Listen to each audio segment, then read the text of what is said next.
조합제TV 시청자 여러분 안녕하십니까. 2020년 1월 14일입니다. 조갑제TV가 지난주부터 조갑제TV 회원 모집을 하고 있습니다. 한번 참고로 해 주시기 바랍니다. 회원들에게는 맞춤형 정보, 심층 취재 결과물 등이 제공됩니다. 오늘은 이란 사태를 한번 종합해서 말씀드리려고 합니다. 이란 사태에 대해서 한국의 언론은 다양한 보도를 하고 있는데 이 우파 성향의 매체나 인사들은 이게 김정은에게 아주 심각한 경고가 되었을 것이다 라고 나름대로 평가를 하고 있는 경향입니다. 그러나 외교 안보 부분에서 가장 명석한 논평을 하고 계시는 이 천영우 전 외교 안보 수석은 자신의 유튜브 천영우 TV를 통해서 아주 다른 입장을 표명을 했는데 그걸 제가 정리를 해서 소개하는 이유는 이것이 저도 같은 생각입니다만은 가장 정확한 분석이 아닌가 생각이 듭니다. 이분의 천영우 전 수석의 논평을 정리를 하면은 트럼프가 실수를 했다는 겁니다. 이란이 덕을 보게 될 것이다. 그리고 중동이 이란이 주도하는 시아파 세력이 중동에서 주도권을 잡게 될 것이고 여기에 연동돼 가지고 러시아도 중동에 교두보를 확보하게 될 것이다. 두 번째, 북한의 김정은은 오히려 이번 사태를 주시를 하면서 역시 핵을 포기해서는 안 된다. 그리고 역시 트럼프는 종이 호랑이이구나 라고 생각하게 되었을 것이라는 요지입니다. 우선 최근의 사태를 정리를 하면 이렇습니다. 미국과 이란 사이의 갈등은 드론 공격을 통해서 이란 혁명수비대 정예군인 쿠드스 군사령관 거셈 솔레이먼이라고 하기도 하고 슐레이먼이라고 하기도 하는데 솔레이머니 장군을 바그다드 공항에서 폭살시킨 데서 출발을 했습니다. 그 이후에 이란은 미군이 주둔하던 이라크의 군사기지 두 곳에 수십 발의 탄도미사일을 쏘았는데 미군은 죽지 않고 사상자가 없습니다. 일설에는 이란이 이라크에 미리 통보를 했다는 이야기가 있습니다. 우리가 먼저 쏩니까? 그러니까 체면치레로 쏜다 이거죠. 이라크가 상당히 지금 가깝다는 이야기입니다. 이런 과정에서 이란이 실수로 보입니다. 테헤란 공항을 이륙한 이 우크라이나 국제항공사 소속 보잉 737-800을 격추시켰습니다. 176명이 죽었는데 대부분이 이란 사람이에요. 이란 사람 80명에다가 이란계 캐나다 사람 섞여가지고 대부분이 이란 사람입니다. 이란이 이란을 격추시킨 겁니다. 이렇게 되니까 이란 내부에서 이제 또 데모가 일어나고 있습니다. 반정부 시위가 일어나고 있습니다. 천영우 한반도 포럼 이사장은 이분은 육자회담 수석 대표도 지내시고 영국 대사도 지내신 분입니다. 이번 사태로 이렇게 정리를 했습니다. 이번 사태로 이란과 시아파는 순위파와의 반미 선명성 경쟁에서 결정적 승기를 잡게 되었다. 이란이 미국과 이스라엘에 대항할 핵 능력을 개발해 온 것만으로도 무슬림 민초들에게 뿌듯한 자긍심을 주는데 미사일 공격으로 미국에 과감하게 대드는 기계를 보여준 것은 순위파 민초들까지도 열광시킬 통쾌한 영웅적인 거사로 보일 것이다. 미군이 죽었느냐 아니냐 하는 것보다 미국에 군사적으로 대들었다는 것 사실만으로 이란은 중동 무슬림들의 정신세계를 지배하는 전쟁에서 결정적인 승기를 잡은 것이다. 알카에다 같은 순위파 테러 조직이 미국을 공격하는 것과 주권국가 이란의 정규군이 공개적으로 미국을 공격한 것은 차원이 다르다라고 설명을 했습니다. 천 이사장은 이어서 미국이 이라크에서 솔레이마니를 공격한 것은 이라크에서 미군을 몰아낼 절호의 찬스를 제공하는 것이 되고 말았다. 이라크는 중동에서 시아파 세력을 확장하는데 전략적 거점이다. 이라크는 아랍 국가이지만 인구의 다수는 시아파로서 민족적 정체성과 종교적 정체성 간에 극심한 혼란을 겪고 있는 나라다. 몸은 아랍 사람인데 정신은 페르시아 사람인 인구가 절반이 넘는다. 이라크가 이란의 영향권에 들어가게 된 계기는 아이러니컬하게도 미국이 사담 후세인을 제거했기 때문이다.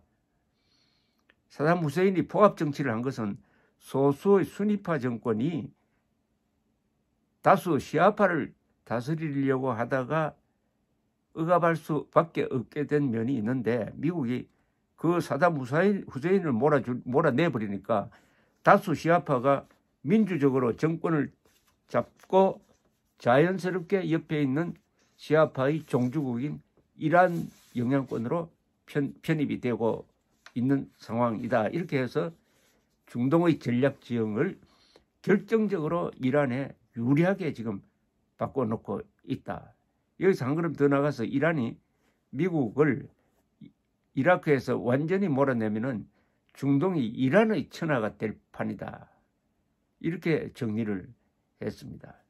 그렇게 되면 어떻게 되느냐? 시리아 내전에서 바시르 아사드가 미국이 지원하는 반군을 소탕하기가 쉬워지고 예멘도 이란이 지원하는 후티 반군에 넘어갈 가능성이 커진다. 그리고 이란에서 레바논에 이르는 시아파 벨트가 인도양에서 지중해까지 연결된다. 수니파의 대표라고 할 수 있는 사우디아라비아, 아랍에미레이트 같은 나라는 이들 시아파 벨트에 의해서 완전히 포위가 된다.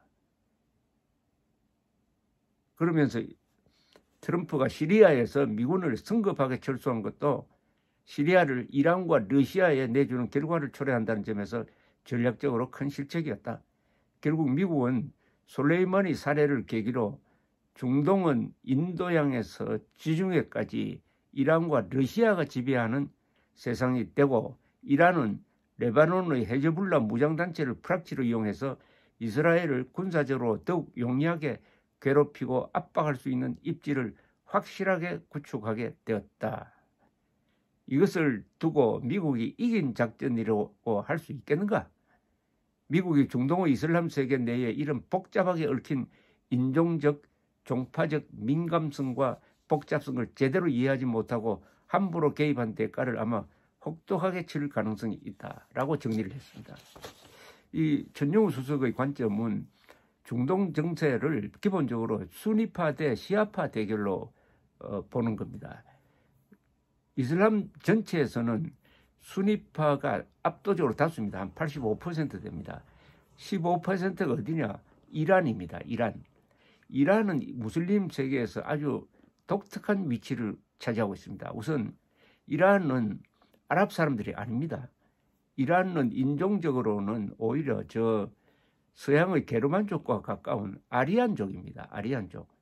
그리고 고대의 대제국을 건설한 아주 문명이 깊고 예술, 건축 모든 분야에서 중동에서 가장 뛰어난 문명의 중심이었습니다. 이 이란이 7세기, 8세기에 걸쳐서 이슬람화되고 맙니다. 그러면서 이란이 가지고 있던 찬란한 역사, 전통, 예술, 문화와 접목되면서 이슬람입니다. 이슬람이 사막 종교에서 사우디에서 일어난 사막 종교에서 세계 종교로 커지게 되는 겁니다.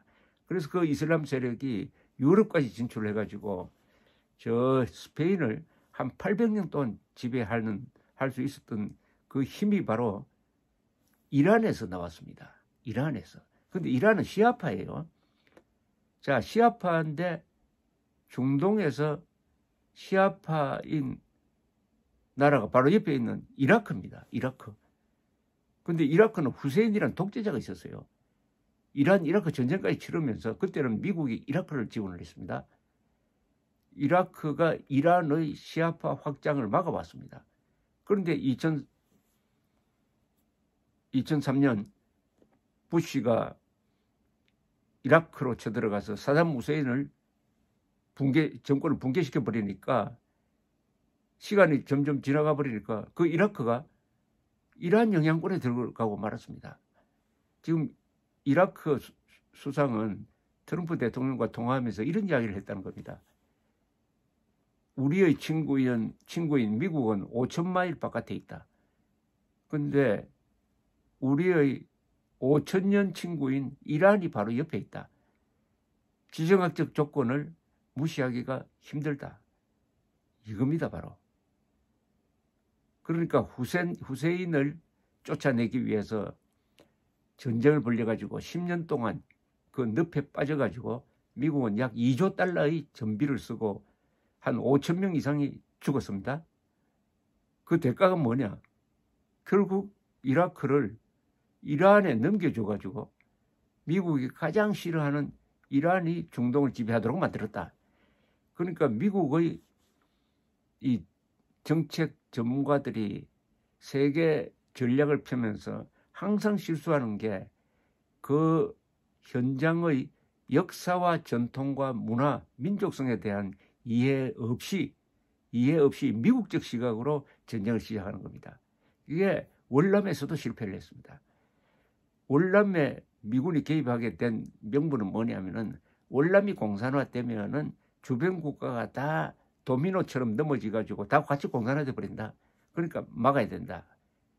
또 이 월남을 뒤에서 지원하는 게 소련과 중국이다.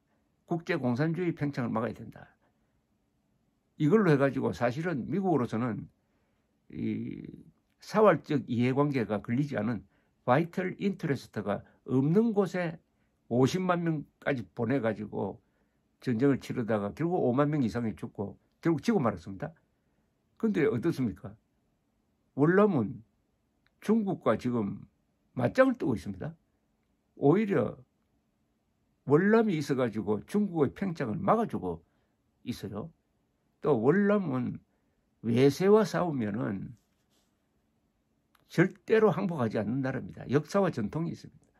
중국과도 맞섰고 특히 징기스칸 군대와도 맞서서 이긴 그 전통을 다 싹무시해버리고 미국적으로 생각을 하다가 쓸데없는 전쟁에 끼어들었다는 이야기죠. 똑같은 실수를 범한 게 소련이 아프가니스탄에 개입한 겁니다. 자, 두 번째 미국 실수가 부시의 이라크 침공이었다는 이야기를 전제로 해가지고 이런 분석을 내어놓았습니다. 그러면은 전영우 수석은 이 김정은을 어떻게 분석을 하느냐, 이렇게 이야기합니다. 우선 트럼프가 이란의 미사일 공격에 대응하지 않는 것을 보고 미국이 정말 종이 호랑이구나, 트럼프가 확전을 엄청나게 싫어하는 비겁한 사람이 틀림없구나, 이런 결론을 내릴 것이라고 분석을 했습니다. 또한 김정은은 우리는 핵이 있으니까 함부로 건드리지 못하는데 이란은 아직 핵이 없으니까 솔레이마니에 대해 드론 공격도 서슴지 않는구나. 핵을 악착같이 지키고 있어야 저런 험한 꼴을 안 당하겠구나 라는 결론을 내릴 것이라고 분석을 했습니다. 이어 앞으로 ICBM 시험 발사를 할 때도 미국 근처까지 보내도 미국 사람만 안 다치면 군사적 응징은 걱정하지 않아도 되겠구나. 미국이 우리를 선제 공격하면은 우리는 오산, 평택, 군산기지 같은 데다가 스쿼드로 보복을 해도 미국이 전면전으로 확전할 가능성은 별로 없겠구나. 확전하지 않고 그냥 우리가 안심하고 보복을 할 수 있겠구나 하는 생각을 할지도 모른다. 결국 김정은에게는 나쁜 메시지를 보냈다는 겁니다.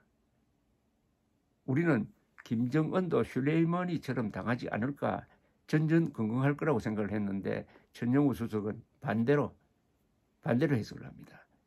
저 김정은의 머리에는 2011년에 핵을 포기한 카다피가 비참하게 최후를 맞은 끝. 이번에 이란의 슐레이마니가 폭살당한 것, 이 두 개가 딱 바뀌어가지고 절대로 핵을 포기하면 안 된다. 핵을 포기하면은 나도 카다피나 슐레이마니 꼴이 될 것이다 하는 생각을 굳혔다고 한다면은 글쎄요. 북한의 비핵화를 가장 큰 목표로 하고 있는 트럼프로서는 나쁜 신호를 보냈다. 이렇게 봐도 뭐 크게 틀린 분석이 아닐 것으로 판단이 됩니다. 자세한 것은 이 천영우 TV를 많이 여러분들이 구독을 해주시면은 아주 살이 되고 피가 되는 심도 있는 아주 재미있는 동영상을 보고 공부까지 할 수가 있습니다. 감사합니다.